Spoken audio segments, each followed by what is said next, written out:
Info with Swati ಚಾನೆಲ್ಗೆ ಎಲ್ರಿಗೂ ಆತ್ಮೀಯವಾದ ಸ್ವಾಗತ. ಗೃಹಲಕ್ಷ್ಮಿ ವಿಚಾರವಾಗಿ ಒಂದು ದೊಡ್ಡ ಬ್ರೇಕಿಂಗ್ ನ್ಯೂಸ್ ಬಂದಿದೆ. ಯಾರು ಎಕ್ಸ್ಪೆಕ್ಟ್ ಮಾಡಿರಲಿಲ್ಲ ಈ ರೀತಿ ಆಗುತ್ತೆ ಅಂತ ಹೇಳ್ಬಿಟ್ಟು. ಇಬ್ರು ಮಹಿಳೆಯರು ಗೃಹಲಕ್ಷ್ಮಿ ಹಣ ಬಂದಿಲ್ಲ ಅಂತ ಅಂದ್ಬಿಟ್ಟು ಹೈಕೋರ್ಟ್ಗೆ ಅರ್ಜಿನ ಸಲ್ಲಿಸಿದ್ದಾರೆ. ಎಸ್, ಇದು ಒಂಥರ ಕೇಳೋದಕ್ಕೆ ವಿಚಿತ್ರ ಅನ್ನಿಸ್ಬೋದು, ಬಟ್ ಎಷ್ಟೋ ಜನ ಮಹಿಳೆಯರ ಪರವಾಗಿ ಇವರಿಬ್ರು ಧ್ವನಿ ಆಗಿದಾರಲ್ಲ ಅಂತ ಇನ್ನೊಂದು ಕಡೆ ನಾವು ರಿಲೀಫ್ ನ ಪಡ್ಬೋದು, ಖುಷಿನೂ ಕೂಡ ಪಡ್ಬೋದು. ಆಕ್ಚುಲಿ ಏನಾಗಿದೆ, ಏನ್ ಕತೆ, ಹಣ ಯಾವಾಗ ಬರುತ್ತೆ, ಹೈಕೋರ್ಟ್ ಕೇಸ್ ಹಾಕುವಂತದ್ದು ಏನಾಗಿದೆ ಎಲ್ಲಾನು ಈ ವಿಡಿಯೋದಲ್ಲಿ ತಿಳಿಸ್ಕೊಡ್ತೀನಿ. ಚಾನಲ್ ಸಬ್ಸ್ಕ್ರೈಬ್ ಮಾಡ್ಕೊಂಡು ವಿಡಿಯೋನ ಕಂಟಿನ್ಯೂಸ್ ಆಗಿ ವಾಚ್ ಮಾಡಿ. ಬಿಕಾಸ್ ಗೃಹಲಕ್ಷ್ಮಿ ವಿಚಾರವಾಗಂತೂ ಇಡೀ ದಿನ ನಾವು ಕುತ್ಕೊಂಡು ಮಾತಾಡಿದ್ರು ಸಾಲದಿಲ್ಲ, ಯಾಕಂದ್ರೆ ಅಷ್ಟೊಂದು ಮಾಹಿತಿ ಇದೆ. ಅಂಡ್ ಹಣ ಬಂದಿಲ್ಲ ಅಂತ ಕೇಳ್ತಾ ಇರುವಂತವ್ರಿಗೆ ತುಂಬಾನೇ ಪ್ರಶ್ನೆಗಳಿಗೆ ಉತ್ತರನೂ ಸಿಗ್ತಾ ಇರುತ್ತೆ. ಸೊ ಎಲ್ಲದ್ರ ಬಗ್ಗೆ ಮಾತಾಡೋಣ. ಚಾನಲ್ ಸಬ್ಸ್ಕ್ರೈಬ್ ಮಾಡ್ಕೊಂಡು ವಿಡಿಯೋನ ಸ್ಕಿಪ್ ಮಾಡದಿರೋ ಹಾಗೆ ನೋಡ್ತಾ ಇರಿ, ಯಾಕಂದ್ರೆ ತುಂಬಾ ಇಂಪಾರ್ಟೆಂಟ್ ಅಂಡ್ ಒಂಥರ ಎಕ್ಸೈಟಿಂಗ್ ಆಗಿರುವಂತ ವಿಚಾರನೆ ನಿಮ್ಮ ಮುಂದೆ ಇವಾಗ ಹೇಳ್ತಾ ಇದ್ದೀನಿ. ನಿನ್ನೆಯಿಂದನೂ ನೋಡ್ತಾ ಇದ್ದೀರಾ ನ್ಯೂಸ್ಗಳಲ್ಲಿ ತುಂಬಾ ವೈರಲ್ ಆಗ್ತಾ ಇರುವಂತ ವಿಚಾರ ಏನು ಅಂದ್ರೆ, ಇಬ್ರು ಮಹಿಳೆಯರು ಹೈಕೋರ್ಟ್ಗೆ ಗೃಹಲಕ್ಷ್ಮಿ ಹಣ ಬಂದಿಲ್ಲ ಅಂತ ಹೇಳ್ಬಿಟ್ಟು ಕೇಸ್ ಹಾಕ್ಬಿಟ್ಟಿದ್ದಾರೆ ಅಂತ ಹೇಳ್ಬಿಟ್ಟು. ವಿಪಕ್ಷದವರು ಬೇಕಂತ ಮಾಡ್ಸಿದಾರ, ಇಲ್ಲ ವಾಲಂಟಿಯರ್ ಆಗಿ ಮಹಿಳೆಯರು ಹೋಗಿ ಈ ಒಂದು ಕೇಸ್ನ ಹಾಕಿದಾರ, ಅರ್ಜಿ ಹಾಕಿದಾರ ಅನ್ನೋದ್ರ ಬಗ್ಗೆ ಗ್ಯಾರಂಟಿ ಇಲ್ಲ. ಸೊ ಎನಿವೇಸ್, ಇವಾಗ ನಾವು ಖುಷಿ ಪಡ್ಬೇಕಾಗಿರುವಂತ ವಿಚಾರ ಏನು ಅಂತ ಅಂದ್ರೆ, ಅಟ್ಲೀಸ್ಟ್ ಈ ಒಂದು ನೆಪಕ್ಕಾದ್ರೂ ಗೃಹಲಕ್ಷ್ಮಿ ಹಣ ಬರುತ್ತಲ್ವಾ ಅಂತ ರಿಲೀಫ್ ಪಡ್ಬೇಕು ನಾವು. 3 ತಿಂಗಳಿಂದ ಹಣ ಬಂದಿಲ್ಲ ನಮಗೆ ಅಂತ ಹೇಳ್ಬಿಟ್ಟು ಇಬ್ರು ಮಹಿಳೆಯರು ಹೈಕೋರ್ಟ್ಗೆ ಅರ್ಜಿನ ಸಲ್ಲಿಸಿದ್ದಾರೆ. ನಿಮಗ್ ಗೊತ್ತು, ಇವಾಗ ಮೊನ್ನೆ ಬಜೆಟ್ ನಡೆದಾಗ 28 ಕೋಟಿ ಸುಮಾರಷ್ಟು ಗೃಹಲಕ್ಷ್ಮಿ ಹಣಕ್ಕೆ ಅಂತಾನೆ ಅಮೌಂಟ್ ನ ರಿಲೀಸ್ ಮಾಡಿದ್ರು.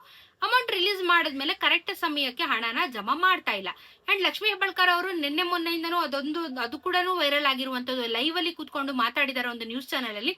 8 ದಿನ ಗ್ಯಾಪ್ ಅಲ್ಲಿ 29-30ನೇ ಕಂತಿನ ಹಣ ನಾವು ಜಮಾ ಮಾಡ್ತೀವಿ ಅನ್ನೋದ್ರ ಬಗ್ಗೆನೂ ಮಾಹಿತಿನ ಹೇಳಿದೀನಿ. ಅಂಡ್ ನಿಮ್ಗೆ ಅದನ್ನು ನಾನು ಅಪ್ಡೇಟ್ ಮಾಡಾಗಿದೆ.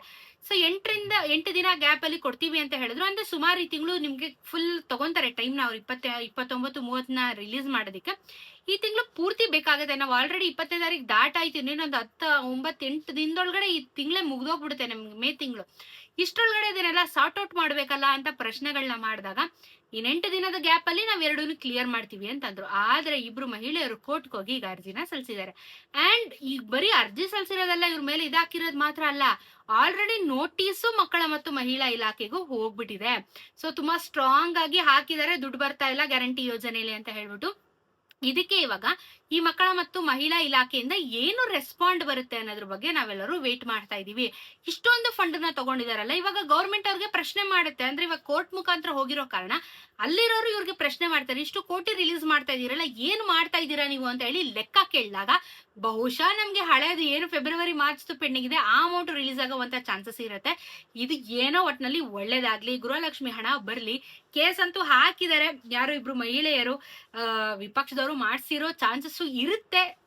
ಇಂಡಿವಿಜುವಲ್ ಆಗಿ ಯಾರು ಮಾಡ್ತಾರೆ, ಸಾವಿರಾರು ಜನಕ್ಕೆ ಅಮೌಂಟ್ ಬಂದಿರಲ್ಲ.